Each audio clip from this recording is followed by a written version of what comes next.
Welcome to the Weekly Sizzle. Unfortunately, the camera was not just rolling when we discussed whether we were going to switch shirts this week, because we are wearing the exact same shirts as last week. And then Matt, who's behind the camera, who's usually on this side, he was on there last week, said no one's going to care. So there's the start to the Weekly Sizzle. How about that, Sean? I thought it was a Weekly Rewind. It's the sizzle, the rewind.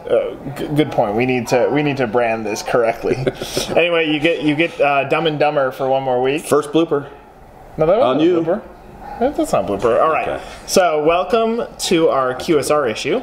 I'm going to start off with a column that I ran last week, which was for McDonald's to be careful and not adding too much technology to the way that they operate a restaurant. I think this trend of technology and how it can ease the ordering process for the customer seems to be a hot topic with QSR brands. But I'm going to caution that if you go too far with technology, you remove the most critical piece of a restaurant experience, and that's the people.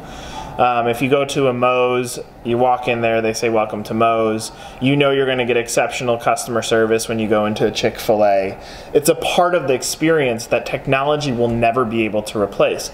I do think there are, and Sean's going to bring up some non-traditional growth that we'll talk about in a second within the QSR space, but I do think there's scenarios where technology can complement people nicely, like the airports. Philly Airport's got some restaurants that are really iPad technology.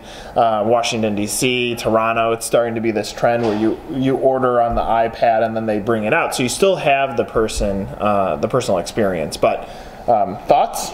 Yeah, I mean, if you look at what McDonald's and the QSR industry is trying to accomplish, is that they're concerned about, the labor force and minimum wage and how they can make their locations more affordable. But at the same time, you don't want to risk the experience overall and just going to technology. So I understand what they're trying to accomplish, but to your point, be very careful and replacing the human element, because so much of that is very critical to it.